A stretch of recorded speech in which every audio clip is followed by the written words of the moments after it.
오늘은 레위기 20장의 말씀을 보도록 하겠습니다. 이 레위기는 거룩이 무엇인가를 우리에게 분명히 가르쳐주는 내용인데요.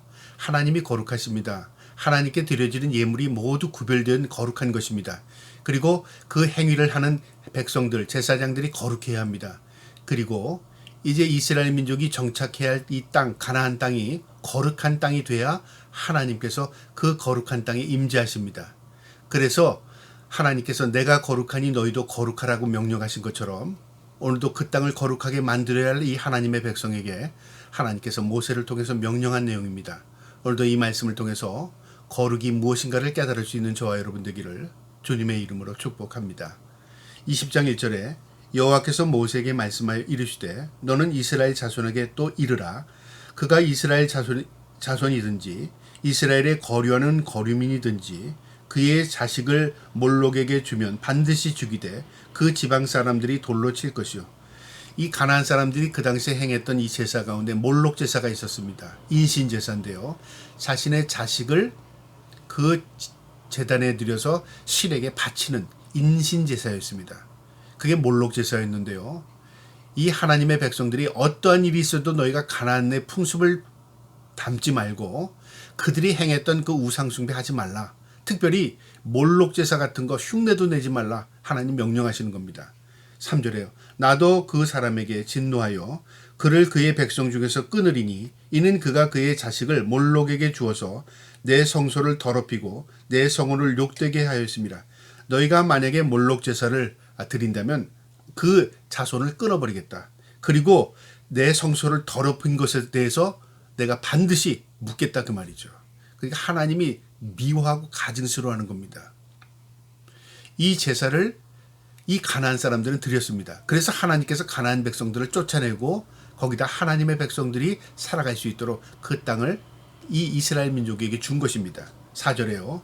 그가 그의 자식을 몰록에게 주는 것은 그 지방 사람이 못 본 채 하고 그를 죽이지 아니하면 내가 그 사람과 그의 권속에게 진노하여 그와 그를 본받아 몰록을 음란하게 섬기는 모든 사람을 그들의 백성 중에서 끊으리라. 만약에 몰록 제사를 드린 사람이 있는데 그걸 못 본 채 하는 사람들, 주위에 있는 사람들이 만약에 있다면 그들도 같은 책임을 묻겠다 그 말이죠. 하나님은 결코 이것을 묵인하지 않겠다 그 말입니다. 왜 하나님께서 이렇게 엄하게 명령했을까요? 이 땅이 거룩한 땅으로 하나님께서 만들기 위해서 그렇습니다. 왜 그 땅이 거룩해야 합니까? 거룩한 백성이 살아야 할 땅이기 때문에 그렇습니다. 그럼 왜 하나님의 백성이 거룩해야 합니까? 하나님이 거룩하시기 때문에 그렇습니다. 여러분 모두가 연결선상에 있습니다. 하나님은 거룩하시고 우린 지저분하면 될까요? 안 됩니다. 하나님 거룩하시고 구별된 분이신데 우리는 세상에 물들어 살면서 하나님을 섬긴다? 그럴 수 없습니다. 모든 것이 거룩할 때에 하나님이 임재가 있는 것입니다. 6절에요. 접신한 자와 박수무당을 음란하게 따르는 자에게는 내가 진노하여 그를 그 백성 중에서 끊으리니 접신자, 무당들, 귀신 섬기는 자들 다 끊어버린답니다. 이것이 지저분하고 더러운 것입니다. 이것이 음란입니다. 영적인 음란행위. 하나님이 이건 묵과하지 않겠다 그 말이죠. 너희는 스스로 깨끗하게 하여 거룩할지어다.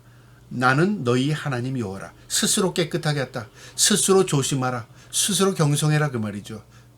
우리가 깨끗이 치워진 방에 들어가서는 깨끗하다 이야기할 수 있습니다.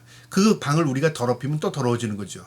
그런데 우리가 더러운 방에 들어가서요. 깨끗이 청소하면 그 다음에 어떤 의식을 갖게 되죠. 아, 더러워지면 안 되겠구나. 또 깨끗이 청소해야 되겠구나. 그러니까 남이 나를 깨끗하게 하는 게 아니라 내가 내 스스로를 깨끗하게 하고 조심스럽게 살아가면 그걸 통해서 더 거룩을 경험해 나가는 겁니다. 그 거룩의 본질은요. 남이 나를 거룩하게 하는 게 아니라 내가 스스로 구별된 삶을 사는 것입니다. 그게 거룩입니다. 그래서 스스로 깨끗하게 하라 합니다. 이것이 거룩입니다. 8절에 너희는 내 규례를 지켜 행하라. 나는 너희를 거룩하게 하는 여호와니라. 하나님의 말씀만이 우리를 거룩하게 합니다. 내 규례를 지키라. 나는 너희를 거룩하게 하는 자랍니다. 여러분 우리가 스스로 거룩해지는 것 같지만요. 사실은 하나님의 말씀으로 거룩해집니다. 내가 하나님 말씀대로 살아가면 그것이 내 삶을 거룩하게 만드는 것입니다. 9절에요. 만일 누구든지 자기의 아버지나 어머니를 저주하는 자는 반드시 죽일지니 그가 자기의 아버지나 어머니를 저주하였은즉 그의 피가 자기에게로 돌아가리라. 부자관계, 부모와 자식 간의 관계죠. 이것은 하나님의 질서입니다. 누구도 그 질서를 파괴할 수 없고요. 누구도 그 질서를 넘나들 수 없습니다. 이건 하나님의 질서입니다. 만약에 자식이 부모를 업신여기면 그것은 하나님이 가만히 있지 않겠다 그 말이죠. 10절에 누구든지 남의 아내와 간음하는 자는 곧 그의 이웃의 아내와 간음하는 자는 그의 간부와 음부를 반드시 죽일지니라. 이웃의 여인을 탐내거나 간음하게 되면 그것도 이웃 간의 관계, 사회 질서를 파괴하는 것입니다. 가정을 파괴하는 것입니다. 이것도 하나님이 가만히 두지 않겠답니다. 죽이랍니다. 11절에요. 누구든지 그의 아버지의 아내와 동침하는 자는 그의 아버지의 하체를 범하였은즉 둘 다 반드시 죽일지니 그들의 피가 자기에게 돌아가리라. 만약에 그 당시에는 또 이 자신을 낳지 않은 배다른 엄마가 있을 수 있잖아요. 그런데 이 일로 인해서 또 범죄하게 되면 하나님이 가만두지 않는답니다. 그 당사자와 그 여인을 죽이랍니다. 그러니까 이것도 질서입니다. 모든 가정의 질서, 하나님이 세우신 이 모든 질서를 인간적인 방법으로 파괴하면 하나님이 모든 것을 처단하게 하시는 거죠. 왜요? 이스라엘을 지키게 하시는 겁니다. 이게 거룩입니다. 12절에 누구든지 그의 며느리와 동침하든 둘 다 반드시 죽일지니 그들이 가증한 일을 행하였음이라. 그들의 피가 자기에게 돌아가리라. 며느리를 범해도 그것을 죽여라. 이것은 질서를 파괴한 것이다. 이것은 이 땅을, 거룩한 땅을 오염시키는 것이다 그 말이죠. 우리가 이런 사건들을 통해서 보면 하나님 무섭구나, 왜 이렇게 했구나, 우리의 관점에서 어떤 것을 해석하려고 하잖아요. 근데 이것은 창조주 하나님의 규례입니다. 룰입니다. 이 룰을 벗어나게 되면요, 인간 사회는 파괴됩니다. 오늘날 인간 사회가 더러워지고 파괴되는 근본적인 이유는요, 인간 중심의 세상이 되기 때문에 그렇습니다. 하나님 말씀으로 세상을 세워주면 거룩해집니다. 그런데 인간 중심의 세상을 만들어주면 더러워집니다. 그거를 알아야 하는 것입니다. 13절에요. 누구든지 여인과 동침하듯 남자와 동침하면 이 동성애를 하는 거죠. 둘 더 가증한 일을 행한즉 반드시 죽일지니 자기의 피가 자기에게 돌아가리라. 오늘날 동성애 문제가 사회적인 이슈가 되고 많은 문제가 있습니다. 성경은 뭐라고 말하냐? 한마디로 말하면요, 죽이랍니다. 여인과 동침하든 하듯 남자와 동침하면. 왜 이런 일이 일어났을까요? 사람의 본능은요, 이처럼 감정에 이끌릴 때가 있다 그 말이죠. 이걸 절제하지 않으면 사회를 오염시키고 파괴합니다.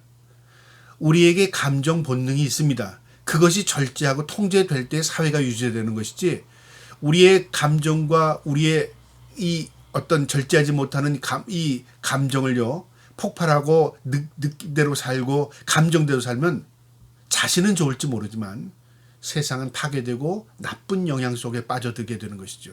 질서가 파괴되는 겁니다. 근데 우리는 그렇게 생각하지 않죠? 인본주의의 사고를 가지고 있는 사람들은 항상 자기중심적인, 인간 중심적인 세상을 생각을 한다 그 말이죠. 그러니까 하나님으로부터 멀어질 수밖에 없는 겁니다. 하나님께서 반드시 그들을 죽이랍니다. 누구든지 아내와 자기의 장모를 함께 데리고 살면 악행인즉 그와 그들과 함께 불살할지니 이는 너희 중에 악행이 없게 하려 함이라. 이처럼 더럽고 추한, 윤리적으로 도덕적으로 잘못된 행동을 하는 자들은 다 죽이랍니다. 우리가 죽인다, 사형시킨다, 이게 굉장히 엄한 겁니다. 근데 왜 그래야 합니까? 대를 위해서 그랬다 그 말이죠. 이 사회를 유지하기 위해서 뿌리부터 이 근원을 제거해야 한다 그 말이죠. 이게 하나님의 법입니다. 15절이요. 남자가 짐승과 교합하면 반드시 죽이고 너희는 그 짐승도 죽일 것이며 동물과 인간이 관계를 가지면 죽이랍니다. 여자가 짐승에게 가까이하여 교합하면 너는 여자와 짐승을 죽이되 그들을 반드시 죽일지니 그들의 피가 자기에게로 돌아가리라. 이처럼 하나님의 질서를 파괴하는 인간과 남자와 남자, 여자와 여자, 인간과 동물, 이렇게 질서를 파괴하는 모든 것들은 다 스스로 자신의 죄를 자신들에게 돌리는 것이다 그 말이에요. 죽을 수밖에 없는 죄라 그 말이죠. 이게 사회를 파괴하는 죄라는 거죠. 여러분, 우리는 오늘날 남의 해를 입힌 것만 우리는 죄라고 생각하잖아요. 영향력이라는 거 있죠. 남에게 나쁜 영향력, 이건 더 큰 죄입니다. 우리가 눈에 보이지 않으니까, 내가 손해보지 않으면 뭐 그건 그들이 알아서 하겠지라고 생각할지 모르지만요, 그게 아닙니다. 시간이 지나면 모두가 파괴되는 겁니다. 적은 누룩이요, 온 땅을 다 부패하게 만들고 다 부풀게 만드는 이유는 뭐죠? 작다고 해서 영향력이 없는 게 아닙니다. 그 작은 것이 점점 퍼져가게 되면요, 전체를 썩게 만드는 겁니다. 이게 전염성입니다. 17절이에요. 누구든지 그의 자매 곧 그의 아버지의 딸이나 그의 어머니의 딸을 데려다가 그 여자의 하체를 보고 여자는 그 남자의 하체를 보면 부끄러운 일이라. 그들이 민족 앞에서 그들을 끌어내지니 그가 자기의 자매의 하체를 범하였은즉 그가 그의 죄를 담당하리라. 하체를 범했다. 성적으로 그 관계를 가졌다 그 말입니다. 이런 일들은 다른 혈육간에도 이것은 죄다 그 말이죠. 누구든지 월경 중에 여인과 동침하여 그 하체를 범하면 남자는 그 여인의 근원을 드러냈고 여인은 자기의 피 근원을 드러냈음즉 둘 다 백성 중에서 끊어지리라.